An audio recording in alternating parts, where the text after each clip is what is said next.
안녕하세요. 평범하게 아이들을 키우며 일을 하고 있는 40대 여성입니다.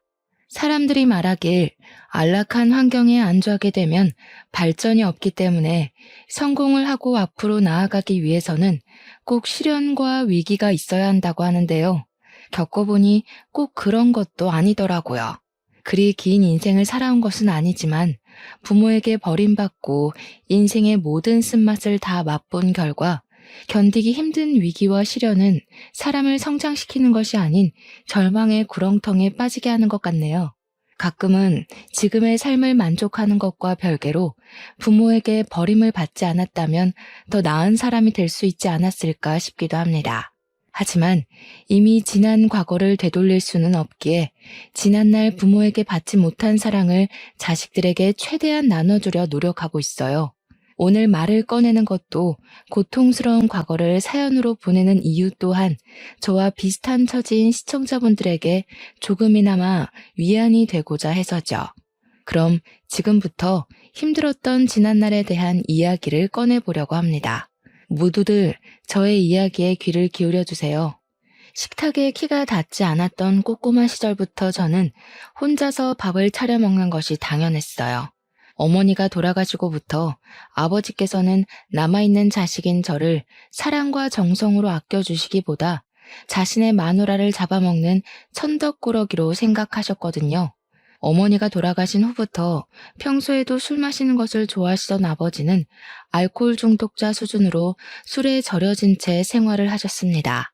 술에 찌든 채 집으로 들어올 때면 너 같은 건 태어나지 말았어야 한다는 폭언을 꼭 한마디씩 하셨고요. 사람의 온기 없는 집에서 그 어떤 어른의 사랑도 받지 못하고 눈칫밥을 먹어서일까요? 어느 순간부터 또래 친구들 사이에서도 학교 선생님들 사이에서도 의기소침하고 어두침침한 아이로 취급받게 되었어요. 또래 친구들과 어울리지 못하고 혼자 겉도는 시간이 많아질수록 스스로를 더 자책할 수밖에 없었네요. 아버지의 말처럼 어머니가 돌아가신 것도 아버지가 되는 일이 없는 것도 다 저의 책임처럼 느껴졌으니까요. 이런 아버지의 무관심은 교복을 입은 중학교에 올라갈 때까지 이어졌는데요. 칼바람이 불어 발이 꽁꽁 얼어붙은 추운 겨울날 아버지께서는 집으로 한 여자를 데리고 오시더군요. 5살 난 아이와 함께 말이에요. 그러면서 오늘부터 어머니의 빈자리를 차지할 사람이니 잘 따르라는 말을 덧붙이셨죠. 새어머니가 될 아줌마의 얼굴을 마주할 때도 아줌마의 다리 밑에 꼭 붙어있는 여자아이를 볼 때도 그저 기쁘게만 느껴졌는걸요. 드디어 기쁨과 슬픔을 함께할 가족이 생긴 거니까요. 무엇보다 같이 식탁에 앉아 밥을 먹을 사람이 생겼다는 것이 제일 기뻤고요. 새어머니께서 집에 온 뒤부터 저희 집에는 웃음꽃이 필 일이 참 많아졌습니다.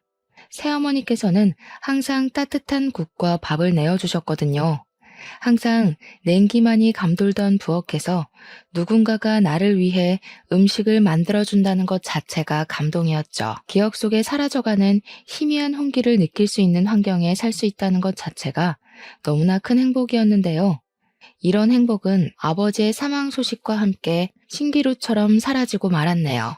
막노동으로 가족의 생계를 책임지시던 아버지께서 그만 추락사로 인해 눈을 감고 말았던 것이었어요. 장례식을 도와줄 가까운 친인척이 없었기에 아버지의 장례식은 조용하고 빠르게 끝이 나버렸습니다. 아버지를 갑작스럽게 잃어버린 것이 슬프긴 했지만 그래도 견딜 수 있었죠. 제 곁에는 새어머니와 여동생이 있었으니까요. 그런데 새어머니의 생각은 조금 다른 듯 했네요. 예, 어서 짐 챙겨라. 너 나랑 같이 갈 데가 있어. 간단하게 짐을 챙긴 후 새어머니를 따라 나섰는데요. 새어머니와 함께 도착한 곳은 다름 아닌 고아원이었습니다.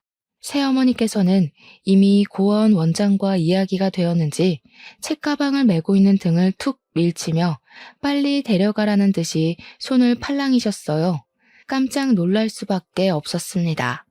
아무리 피 한 방울 안 섞였다고 해도 3년 동안이나 같이 살았던 가족인데 아무 언제 없이 바로 고아원에 보내버리다뇨. 사정이 있어서 잠깐 제가 살 곳이 필요해서 여기 맡기게 된 거 맞죠? 어머니가 저를 고아원에 놓아둘 리가 없잖아요. 웃기고 있네. 내가 무슨 적십자도 아니고 제정신이니? 남편 잃은 과부 몸으로 남아있는 전 남편 자식까지 키우게? 예, 나는 우리 딸 키우기도 아주 바쁜 몸이야. 걷어둘 친인척도 없으면서 지 친아빠 세상 떠났으면 고아원에서 사는 건 당연하지. 뭘 그렇게 놀라니? 고아원이 어디 괜히 고아원이니? 다 너같이 부모 잃은 애들 모아서 키우려고 세운 게 고아원이지. 난 네 아빠 살아있는 동안 할 만큼 했으니 이제는 너 알아서 살아. 난 네 살 길 찾기도 바쁘니까. 그런 게 어디 있어요. 어머니 저희 집에 하셨던 말 기억 안 나세요? 좋은 엄마 돼주시겠다고요. 어머니가 먼저 말씀해 주셨잖아요. 고아원 밖으로 발걸음하는 새어머니의 치맛자락에 엉켜붙어 오열을 하며 붙잡았습니다. 이미 새어머니의 마음이 떴다는 것을 알고 있긴 했지만 겁이 나 어쩔 수가 없었어요. 이대로 새어머니를 보내면 영영 혼자가 돼버릴 것 같은 그런 두려운 말이에요. 어머머머, 얘가 지금 뭐 하는 거야? 가뜩이나 우리 딸 때문에 또 어떤 놈이랑 결혼을 해야 할지 머리 아파 죽겠는데 너까지 이러면 내가 뭐가 되니? 세상 어느 여자가 죽은 전 남편 애까지 데리고 살 생각을 하겠어. 네 사정이 딱한 건 어쩔 수 없지만 내 코가 석자다 보니 별 수 없구나. 이제 그만 놓으렴. 새어머니께서는 딱 잘라 잡힌 손을 내빼셨죠. 어쩔 수 없이 고아원 생활을 시작해야 했고요. 워낙 성격 자체가 살갑지 않고 내성적이다 보니 또래들과 어울려야 하는 고아원 생활은 지옥과도 같았어요. 그리고 새어머니가 갑작스럽게 떠난 이유를 알고 난 후 더 큰 지옥이 찾아왔네요. 새어머니께서는 아버지께서 남긴 사망보험금을 모두 가로챈 뒤 도망쳤다는 걸 알게 돼 버렸거든요. 자식에게 무신경한 아버지였지만 그런 아버지조차 없이 천혜의 고아가 되자 막막함은 이루 말할 수가 없었습니다. 무엇보다 새어머니에 대한 배신감이 제일 컸죠. 물론 피 한 방울 안 섞인 남의 자식을 고아원에 맡기는 것은 어쩔 수 없는 일이지만 아버지가 남기신 사망보험금을 모두 가로챈 것은 그것과 별개의 일이잖아요. 심지어 자식의 몫으로 나온 금액까지 몽땅 챙겨서 달아나다녀. 당장 새어머니를 찾아가 따지고 싶었지만 현실적으로 그럴 여건이 안 됐기에 더욱 현실에 낙담할 수밖에 없었는데요. 새어머니는 아버지가 남긴 보험금으로 잘 먹고 잘 사는데 나만 이렇게 고아원에 남아 처절하게 살고 있다고 생각하니 더 이상 이렇게 살면 안 되겠다는 생각이 들더군요.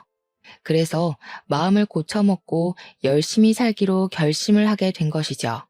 현재 할 수 있는 것은 공부밖에 없었기에 아무리 힘든 일이 있다고 해도 악착같이 이를 악물며 공부를 하게 되었네요. 그것만이 암흑 같은 현실을 벗어나게 해줄 유일한 탈출구 같았으니까요. 이런 노력 덕분인지 성적은 가파르게 치고 올라가 전교권에 들게 되었습니다. 그리고 얼마 안 가 후원도 들어오기 시작하더라고요.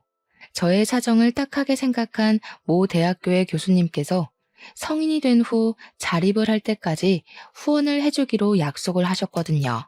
교수님께서는 한 달에 한 번 고아원에 방문해 도움이 될 만한 이야기도 해주시고 꿈도 못 꿔볼 경험도 하게 해주셨기에 더욱 힘을 내어 공부를 하게 되었네요. 교수님의 정성에 보답하고 싶다는 생각이 들었는걸요.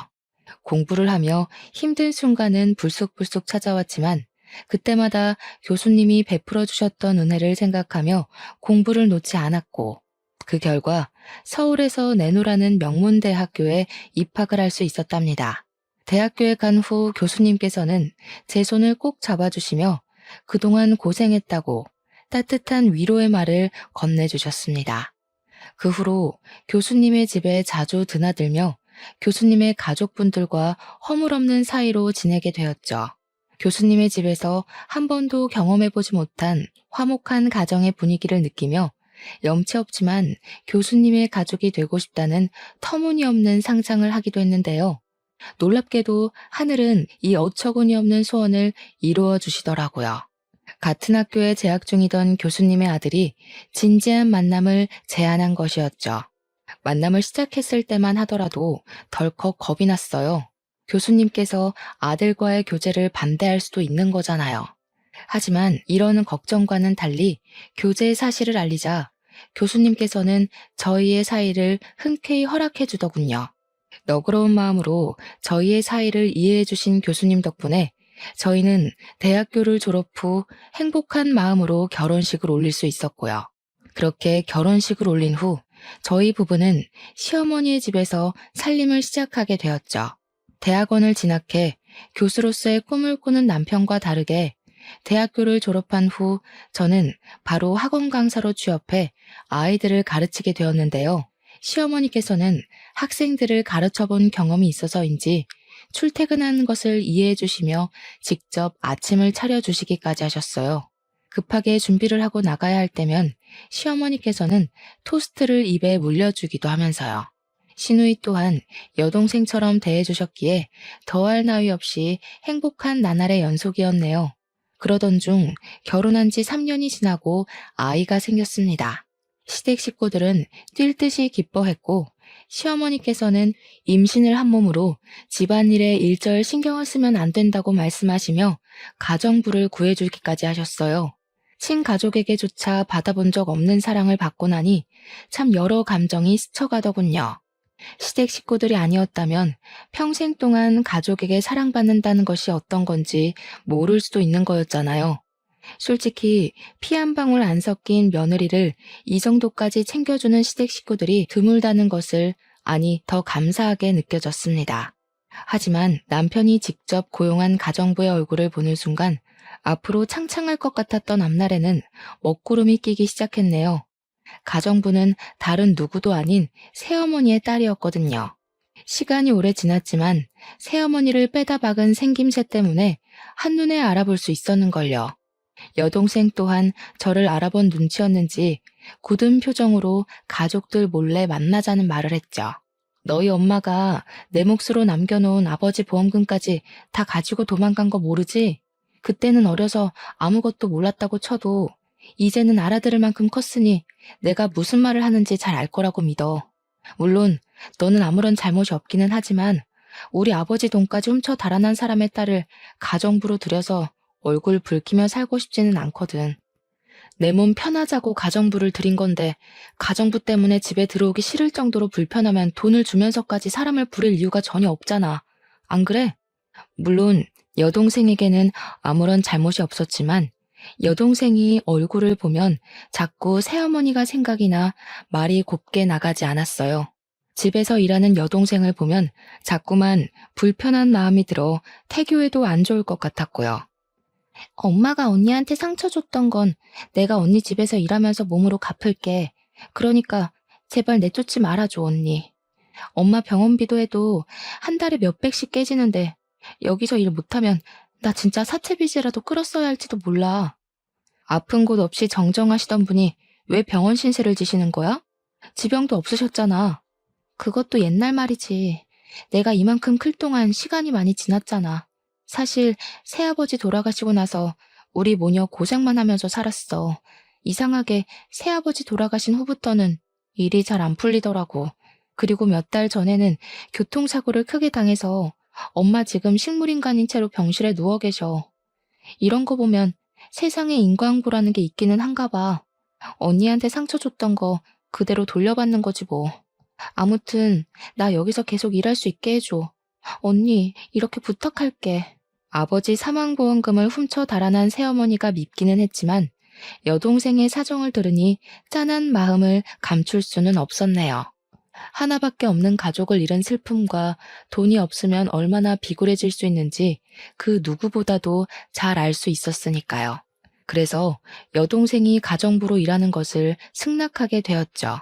다행히 여동생은 야무진 손으로 살림을 잘하는 데다가 가족 모두에게 싹싹하게 굴었기에 얼굴 붉힐 일 없이 잘 지내게 되었답니다.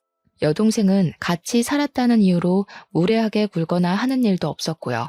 싹싹하게 일도 잘하고 깍듯하게 자신이 맡은 일을 다하는 여동생을 굳이 쫓아낼 이유는 없었기에 저희의 인연은 비밀로 붙인 채 지내게 되었죠. 그런데 이걸 지켜보던 시어머니께서는 여동생을 마냥 편하게 대하지는 않으셨어요. 아가, 아무리 일을 잘한다고 해도 집에 젊은 여자 들여서 좋을 게 없다. 살림 솜씨 야무지고 꼼꼼한 건 그렇다 하지만 나는 굳이 문제 일으킬 원인 제공을 하고 싶지 않구나. 요 며칠 일하는 거 보니까 딴 마음 품고 저희 집에 일하러 온 사람은 아닌 것 같더라고요. 그러니까 어머니께서도 너무 걱정하지 마세요. 네가 괜찮다면 내 별말 하지는 않으마. 어차피 가정부 드린 것도 아가 너 편하자고 드린 건데 네 의견이 제일 중요하지. 그래도 혹시 모르니 아범이랑 너무 가깝게 지내게 하지는 말고 가정부가 일하러 오면 집에 귀중품 같은 건 꼭꼭 숨겨놓으렴. 잘 알지도 못하는 사람 괜히 덥석 믿었다 좋은 꼴 난 걸 내가 본 적이 없어서 하는 말이야. 어머니께서는 집안에 젊은 여자가 가정부로 들어온 것이 탐탁치 않은 것 같았어요.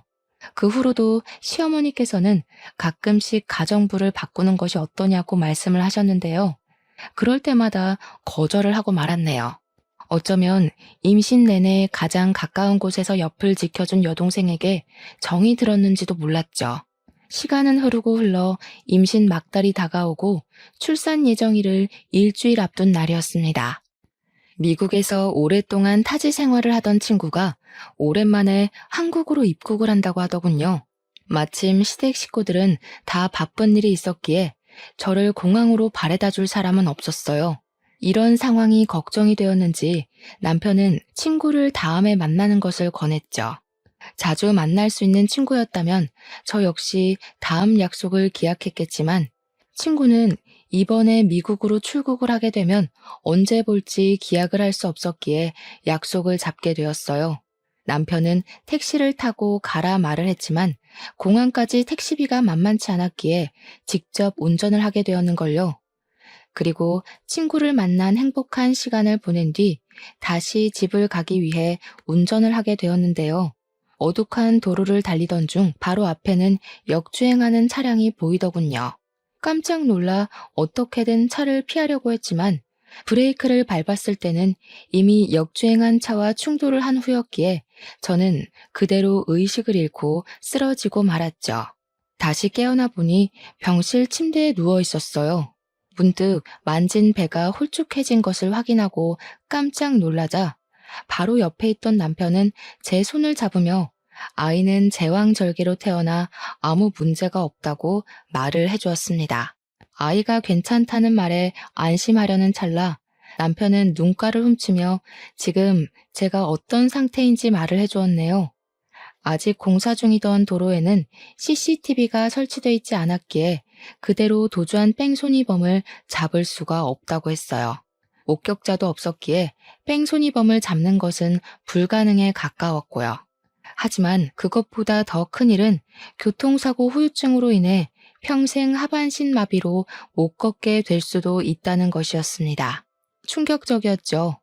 행복의 문턱 앞에 서 있는 현재 큰 시련이 닥쳐온 거잖아요. 현실을 받아들이지 못하고 멍하니 있자 시어머니께서는 눈물을 보이시며 하늘을 원망하셨어요. 아이고, 이 불쌍한 것. 어린 시절부터 고생만 하고 이제야 사람답게 살 수 있게 됐는데 이런 큰 시련을 당하다니. 하늘도 무심하시지. 어찌 가여운 것한테 이렇게 큰 시련을 주시는지. 아가, 아무 걱정하지 마라. 만약 평생 못 걷는다고 해도 나랑 아범이 옆에서 지켜줄 테니 이상한 생각일랑 하지 말고 지금은 그저 의사 말에 따라서 어떻게 치료할지만 고민해라. 무엇보다 제일 중요한 건 네 건강이지 않니? 우리 가족들만 믿고 치료에만 전념하렴. 아이고, 불쌍한 우리 아가. 이를 어쩔꼬. 시어머니께서는 아무 걱정하지 말고 치료에만 전념하라 말씀을 해주셨는데요. 그 말씀이 참 큰 힘이 되더라고요.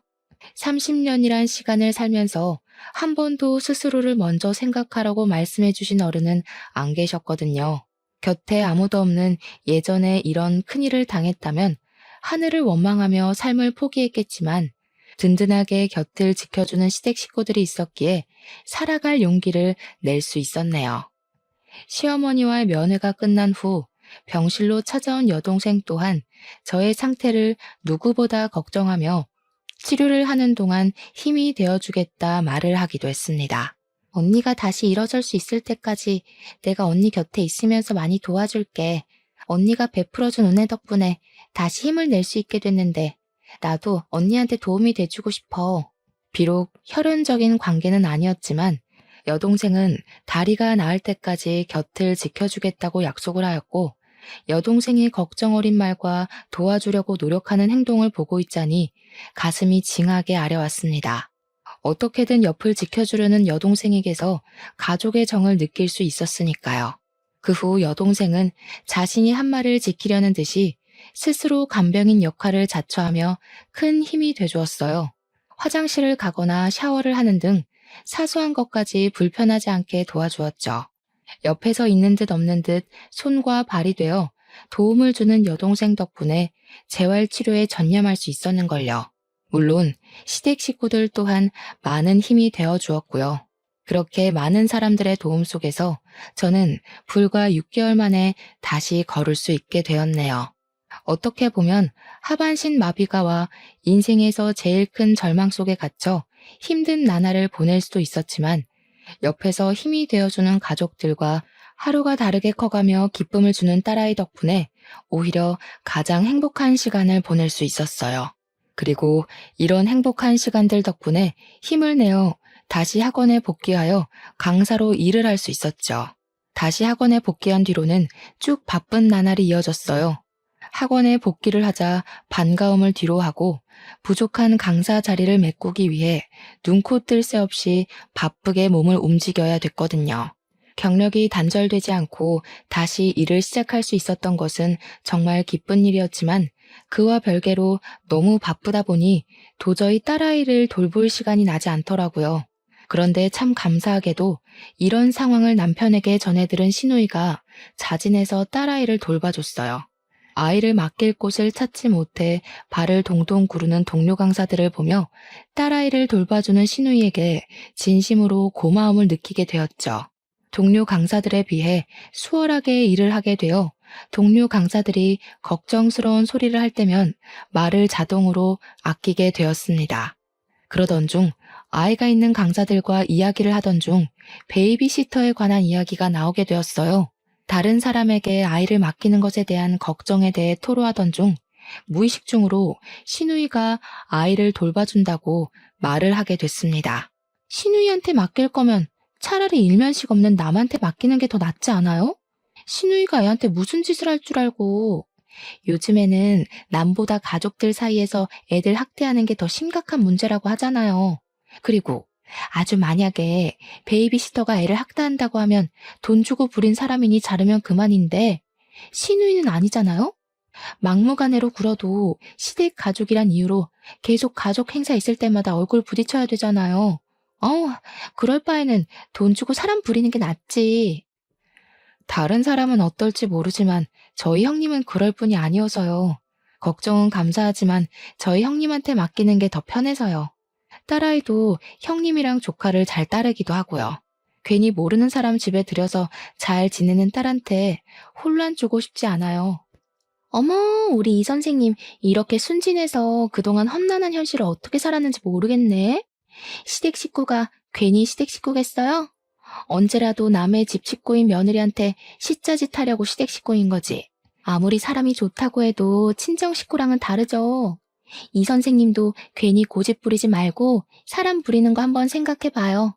세상에서 제일 못 믿는 게 결혼한 후 남편이랑 그 집 식구들이에요. 한치 앞을 모르는 게 사람 일이라고 했어요. 지금이야 좋을지 모르지만 나중에는 어떻게 될지 모르는 일이지. 다른 일도 아니고 자기 자식 일인데 잘 생각해 봐요. 동료 강사가 해주는 말을 이해 못하는 바는 아니지만 저희 시누이는 절대 그럴 사람이 아니거든요. 그래서 시누이를 막대먹은 다른 집 시누들과 똑같이 이야기하는 것이 살짝 기분이 나쁘기도 했습니다. 시누이에 대해 잘 알지도 못하면서 시댁 식구라는 이유로 색안경을 끼고 안 좋게 생각하는 거잖아요. 가끔가다 주위 사람들은 의사 집안의 시집가 손에 물 한 방울 안 묻히고 사모님 소리를 듣는 시누이가 밉지 않냐고 물어보곤 하는데요. 질투가 나기는커녕 경제적으로도 정신적으로도 여유로운 시누이가 있어 너무 좋다고 말을 하곤 합니다. 사랑을 듬뿍 받은 시누이는 언제나 친언니처럼 자신이 받은 것을 나눠주니까요. 더군다나 친딸처럼 딸아이를 돌봐주는 시누이가 없었다면 학원 일에 열중할 수도 없었는걸요. 큰 사고가 난 후 딱 하나 좋은 점을 꼽으라고 말을 한다면 그건 바로 평범한 일상생활에 감사함을 느낄 수 있게 되었다는 겁니다. 그리고 평범함에 감사함을 느끼며 하루를 보내서인지 더 열심히 살게 되더라고요. 맡은 일에 최선을 다하며 살다 보니 어느새 복귀를 한 지 한 달이란 시간이 훌쩍 지나갔죠. 그 사이 시누이는 시매부와 함께 해외여행을 떠났기에 방학을 맞은 조카딸은 시댁에 와서 지내게 되었습니다. 조카딸은 의젓하고 딸아이와도 사이좋게 지냈기에 시댁에서 지낸다는 것이 참 기뻤는데요. 학원 일 때문에 늦게 귀가를 하던 딸아이와 놀고 있던 조카딸은 의외의 이야기를 꺼내더군요. 외숙모는 왜 삼촌이랑 안 놀아? 뜬금없는 조카딸의 말에 고개를 갸우뚱했습니다. 아마도 남편은 대학 교수 임용을 준비하는 탓에 바쁘고 저 또한 학원 일로 바빴기에 그런 생각을 하는 듯 했어요. 요 근래 저희는 서로 붙어있는 날은 손에 꼽을 정도로 적었거든요. 상황을 이해시키고자 말을 하자 조카딸은 고개를 갸우뚱거리며 의미심장한 말을 했죠. 삼촌이 바빠서 그런 거라고? 이상하다. 아줌마랑은 밤마다 잘만 놀았는데 외숙모가 너무 바쁜데 심심해서 아줌마랑 노는 건가? 아줌마랑 놀다니? 그게 무슨 말이야? 외숙모 아직 몰랐어? 삼촌 밤마다 밥 주는 아줌마랑 나와서 노는데. 조카딸이 말하는 밥 주는 아줌마는 제 여동생이 확실했습니다. 밤마다 여동생과 남편이 만나다니 의문점이 드는 것이 한두 가지가 아니었어요. 일단 남편과는 각방을 쓰는 것도 아니었고 한 침대에서 생활을 했기에 남편의 인기척이 나면 바로 깰 수밖에 없잖아요. 그런데 저는 한 번도 집에서 깬 적이 없었는걸요. 그래서 조카딸이 착각했을 수도 있다는 생각이 들어 다시 물어보게 되었죠. 잘못 본 건 아니고 삼촌이랑 아줌마랑 밤에 놀 일이 없잖아. 왜 숙모는 내가 바보인 줄 알아? 저번에 물 마시러 가면서 내가 봤단 말이야. 내가 볼 땐 삼촌이랑 아줌마가 외숙모 몰래 비밀놀이를 하는 것 같아. 안 그럼 외숙모만 쏙 빼놓고 삼촌이랑 아줌마가 밤마다 놀러 갈 리가 없잖아. 조카딸의 말을 듣고 기억을 되짚어보니 수상한 것이 하나 있긴 했습니다. 남편이 건강을 챙겨야 한다는 명목으로 챙겨준 비타민이었습니다. 그것만 먹으면 잠든 기억도 없이 쥐도 새도 모르게 잠들어 다음 날이 되어서야 일어난다는 것이었죠. 비타민을 먹었을 때만 하더라도 누적된 피로로 인해 쓰러지듯이 잠에 들었다고 생각했지만 다시 생각해보니 비타민이 원인인 것 같았어요. 물론 가장 사랑하는 남편을 의심하고 싶지는 않았지만 행동이 수상했기에 의심을 안 할 수가 없었는걸요. 그래서 그날만큼은 남편이 건네준 비타민을 먹는 신용만 한 후 잠에 들은 척 연기를 하게 된 거고요. 물증 없이 의심만 키워가는 것보다는 나은 일이잖아요. 설마 하는 마음에 눈을 감고 있자 남편은 기다렸다는 듯이 나갈 채비를 하고 방 밖으로 나가더군요. 밖에서 들리는 말소리에 귀를 기울여 보니 여동생과 함께 이야기를 나누는 것이 분명했죠. 이러니 저러니 해도 빨리 끝내는 게 낫지 않겠어요? 모두를 위해서도 그게 좋을 것 같은데. 아직 집사람 몸이 다 낫지도 않았는데 갑자기 이러는 법이 어디 있어? 아직 약속한 시간 지나지도 않았잖아. 그러지 말고 조금만 더 시간을 줘. 그럼 저보고 이 거지 같은 가정부 일을 계속하라고요? 집안일이 하기 싫으면 새로운 사람 구해줄 테니까 집에서 쉬고 있어. 그 후 일은 내가 알아서 할 테니까.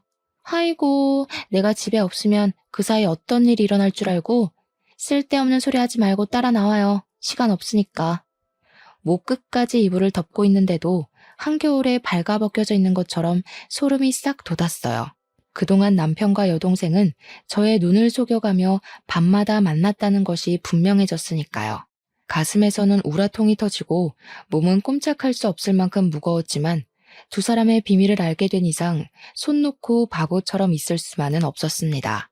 그래서 황급히 침대에서 일어나 두 사람을 뒤따라 나간 것이죠. 다행히 밖으로 나가자 두 사람은 한 번 시작한 말다툼으로 인해 아직 출발을 하지 않고 있었습니다. 덕분에 저는 수월하게 택시를 타고 두 사람을 따라갈 수 있었고요. 남편과 여동생이 타고 간 차를 따라가는 동안 주먹을 쥔 손에서는 흥건히 땀이 났죠. 남편과 여동생이 도착한 곳은 허름한 주택들이 모여있는 빌라촌이었는데요. 택시에서 내리기도 전 두 사람은 빠르게 차에서 내려 바로 앞에 있는 반지하 빌라로 걸어 들어갔어요. 그걸 보고 있자니 마음이 급해져 저 또한 종종 걸음으로 뒤를 따랐고요. 택시에 내릴 때만 해도 마음이 급해져 걸음이 빨라졌지만 막상 반지하 앞에 서니 집으로 달아나고 싶다는 생각이 들고 말았네요. 이 문을 열고 들어가면 더 이상 남편과 여동생을 예전처럼 대할 수도 소중한 관계를 이어가지도 못할 것이 뻔했으니까요. 겁쟁이라 생각하실 수도 있었겠지만 두 사람이 들어간 문 앞에 서니 그냥 모른 척하고 지낼까 생각도 했습니다. 혼자만 입을 다물면 저희 가족은 전처럼 화목하게 지낼 수 있는 거니까요. 하지만 다시 머리를 흔들어 생각을 고쳐먹었어요. 한평생 고생한 스스로를 위해서라도 거짓된 행복을 쫓는 것은 옳지 않은 일이라고 생각했거든요. 귀를 기울이자 흐느끼는 여자의 목소리가 제일 먼저 들렸어요. 집중해보니 그 목소리가 익숙하게 들리더라고요. 흐느끼는 소리 뒤로 남편이 애원하는 소리가 들렸고 그만 흥분을 주체하지 못하고 문고리를 돌리고 말았습니다. 문고리를 돌리자 잠기지 않은 문은 벌컥 열리고 말았는데요. 안쪽의 풍경에 드러나는 순간 그동안의 걱정도 두려움도 모두 잃어버리고 말았어요. 의자에 앉아있는 여동생 앞으로 남편과 시누이는 무릎을 꿇고 있었거든요. 너무나 충격적인 모습에 머리를 굴릴 생각도 하지 못하고 그 자리에 서서 반지하 안을 멍하니 바라볼 수밖에 없었네요. 세 사람 역시 당황해 보인 건 마찬가지였고요. 무릎을 꿇고 있던 남편은 여길 어떻게 알고 왔냐며 호통을 쳤어요. 너무나 갑작스럽게 일어난 일에 머릿속은 온통 혼란스럽기만 했습니다. 상황은 예상한 것보다 더 이상하게 흘러갔으니까요. 이도저도 못하는 상황에 여동생은 의자에서 일어나 저에게 걸어오더군요. 이게 도대체 어떻게 된 일이야? 형님하고 애아빠가 왜 네 앞에 무릎을 꿇고 있는 거야? 언니는 부모도 없이 산전수전은 다 겪었으면서 어쩜 이리 순진해? 누가 보면 부잣집 외동딸로 고이 큰 줄 알겠어. 원래는 언니 몰래 돈만 챙겨서 나가려고 했는데 아무것도 모르는 게 안쓰러워서 내가 말해주는 거야. 그래도 자매로 지내던 시간이 있는데 모른 척하고 넘어가긴 좀 그렇잖아? 아리송한 말에 의아해하자 곧이어 여동생의 입에서는 믿을 수 없는 말이 나오게 되었네요. 우리 엄마를 눈도 제대로 못 감는 식물인간으로 만든 게 바로 잘난 언니네 남편하고 시누이야. 이렇게 말하면 이제 좀 상황 파악이 되려나? 뭐? 아니 도대체 그게 무슨... 당신이 직접 말해봐. 아니지? 뭔가 오해가 있는 거잖아. 그렇지? 미안해 여보. 사고여서 나도 어쩔 수가 없었어. 당신한테 말하면 걱정할까봐 차마 말할 수가 없었어. 남편이 말하길 늦은 밤 시누이와 함께 집으로 오던 중 무단횡단을 한 사람으로 인해 교통사고로 났다고 해요. 바로 119를 불러 병원으로 보냈지만 이미 상태는 손 쓸 수도 없을 만큼 악화돼 있었고요. 눈물을 보이며 말을 하는 남편을 보니 마음이 아려왔어요. 다른 누구도 아닌 한평생을 착하게 살아온 남편과 시누이가 이런 큰일을 겪게 되다니 가슴이 아파 견딜 수가 없었죠. 더군다나 남편과 시누이가 잘못한 것도 아니고 무단횡단을 하던 새엄마로 인해 이런 큰일을 겪게 된 거잖아요. 불쌍한 척 하기는. 자기 때문에 우리 엄마는 병상에서 꼼짝도 못하고 누워만 있게 생겼는데 너 뒤에서 우리 남편이랑 형님 이렇게 무지막지하게 괴롭히려고 착한 척하면서 내 앞에서 알랑거렸던 거니? 같이 한솥밥 먹던 사이끼리 어떻게 이런 못된 짓을 할 수가 있어. 애초에 새어머니가 무단횡단만 안 했어도 이런 일은 없었잖아. 먼저 잘못한 사람이 누군데 왜 엄한 사람한테 화풀이를 해. 참나 기가 막혀서. 좋아. 모든 게 무단횡단한 우리 엄마 잘못이고 언니네 남편이랑 시누이는 아무런 잘못도 없는 거니 언니 남편이 일하는 대학교에 가서 뺑소니범이라고 동네방네 떠들고 다녀도 되겠네? 잘난 언니네 시누이 시댁에도 뺑소니범이라고 말해도 되고. 기가 막혀 아무 말도 나오지 않더군요.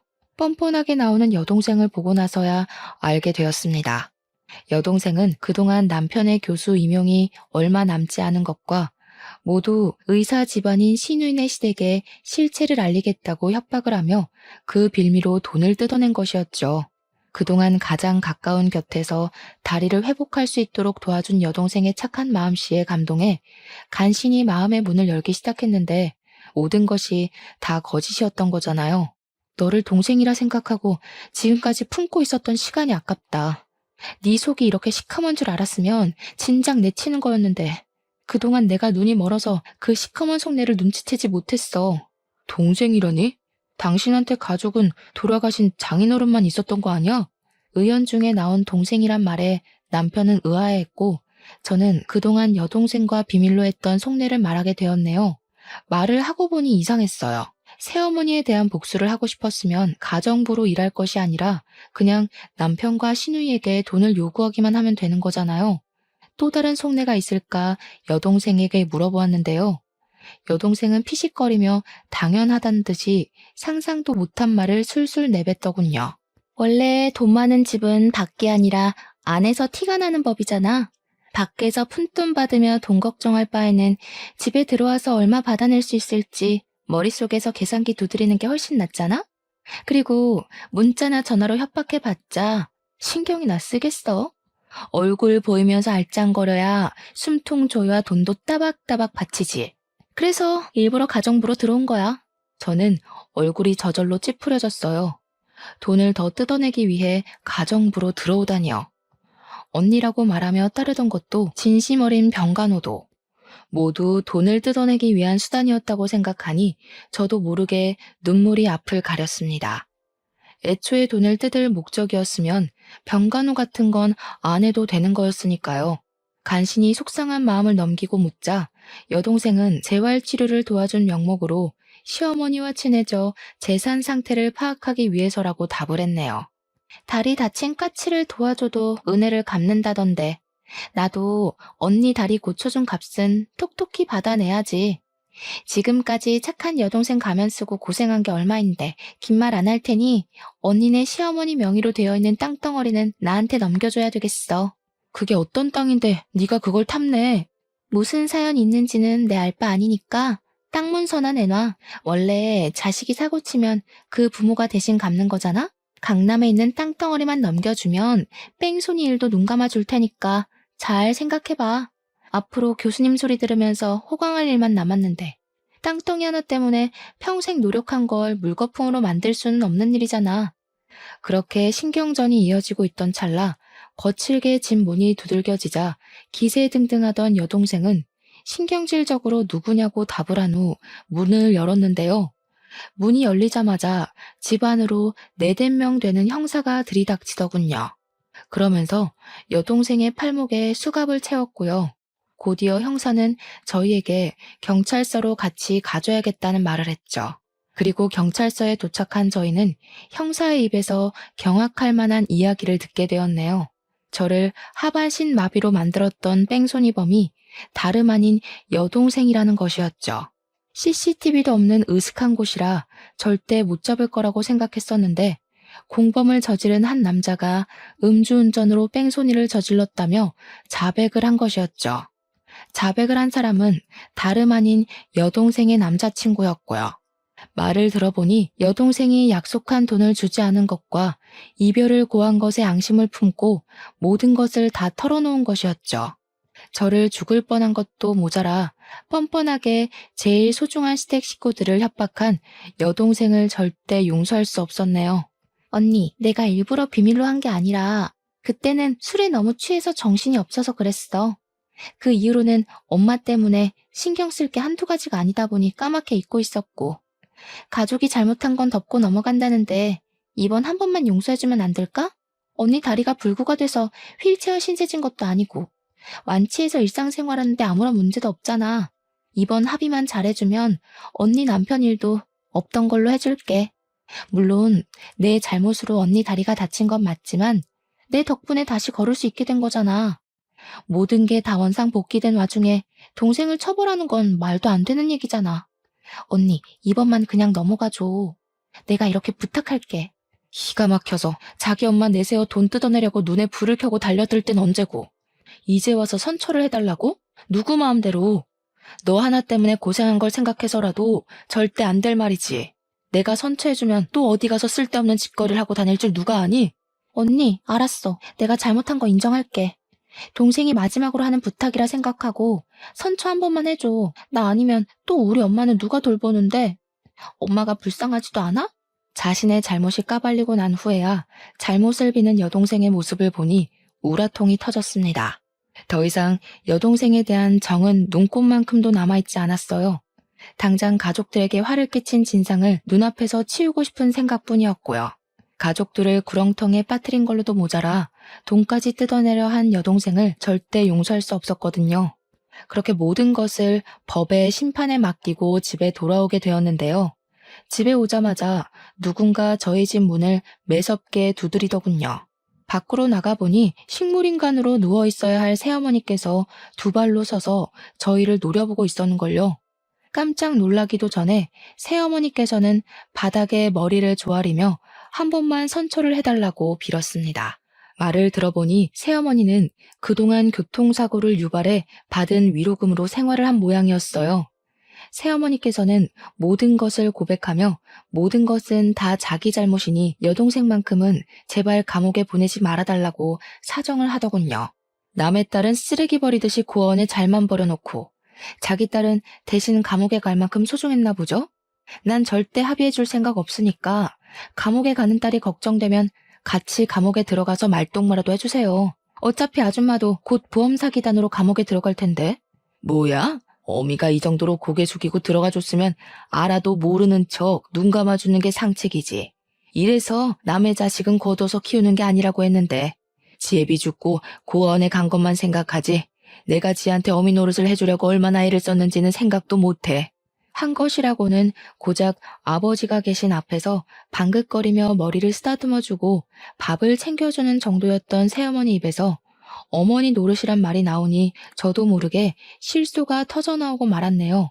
자신의 뜻대로 이루어지지 않자 바로 본색을 드러내는 새어머니를 보며 여동생이 왜 그렇게 뻔뻔하고 아나무인이었는지 알겠더라고요. 두 모녀에게 남은 사정 같은 것은 아무 상관이 없었어요. 오직 중요한 건 자신들이 풍족하게 사는 것뿐이었죠. 남의 가슴에 피멍들게 하고 뻔뻔하게 구는 건 유전인가 보네요. 어쩜 두 모녀가 이리 하는 짓이 똑같은지. 입만 뻥끗하면 거짓말만 늘어놓는 아줌마 말은 더 이상 듣고 싶지 않으니 당장 저희 집에서 나가요. 저 몹쓸 것이 끝까지? 네, 아줌마 말대로 저는 부모도 없는 몹쓸 것이니 더한 짓도 할 수 있죠. 자꾸 신경 건들지 말고 좋은 말로 할 때 그만 가세요. 더 험한 꼴 당하기 싫으면. 이후로도 새어머니는 몇 번이나 저희 집에 찾아와 선처를 해달라 말을 했지만 상대할 가치가 없었기에 대꾸조차 하지 않았죠. 그 후 더 이상 저희 가족을 위협하는 두 모녀를 가만둘 수 없었기에 변호사를 선임해 두 사람의 죄를 낱낱이 파헤쳤습니다.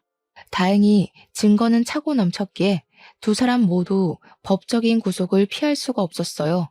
새어머니는 보험 사기로 여러 사람에게 물질적, 정신적 피해를 준 것으로 인해 징역 3년을 구형받게 되었고 뺑소니로 사람에게 상해를 입힌 여동생은 보험 사기에 합심한 죄질까지 가중돼 징역 5년을 구형받게 되었네요. 물론 자신들의 이익을 위해 수많은 사람들의 눈에 눈물이 나게 한 점과 한 가정의 평화를 깨트리려 한 두 모녀에게 내려진 벌치고는 가볍다는 생각이 들기도 했습니다. 하지만 더 이상 새어머니와 여동생이 저희 가족을 건드리지 못한다는 점에서 위안을 얻게 되었는걸요. 현재 저희 가족은 지난날에 힘들었던 일을 잊고 잘 지내는 중입니다. 일이 마무리된 지 얼마 안 되었을 때만 해도 남편과 시누이는 불안한 마음을 감추지 못했는데요. 시간이 흐르자 불안함은 자연히 사라졌네요. 무사히 교수 임용을 맞춘 남편은 그날의 사건 이후 더 잘해주려 노력을 하고 있답니다. 제 덕분에 집안의 평화는 물론 잘못된 점까지 바로 잡을 수 있었다면서요. 그런데 요즘 눈치 없는 불청객은 자꾸 편지를 보내오곤 해요. 어린 날 같이 지낸 정을 생각해 출소를 한 후 자신과 새어머니가 가정부로 일할 수 있게 도와달라고 하는데요. 절대로 새어머니와 여동생을 집안에 들일 생각은 없어요. 기회란 건 과거의 잘못을 뉘우친 사람에게만 주는 것인데 악독한 두 사람에게 그 기회를 주는 건 너무 아깝잖아요.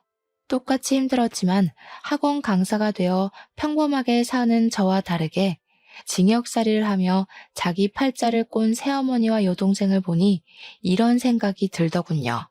자기에게 닥친 시련과 위기를 어떤 방향으로 해결하는지가 인생에서 제일 중요한 일이라고 말이에요.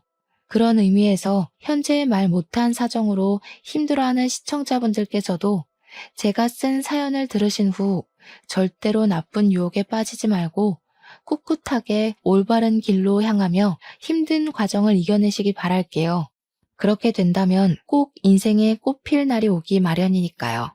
인생에서 꽃을 피우는 계절이 봄에만 있지 않다는 것을 시청자분들께서 꼭 알아주셨으면 합니다. 그럼 시청자분들의 앞날이 만개한 꽃이 가득하길 빌며 오늘 사연을 마치도록 할게요.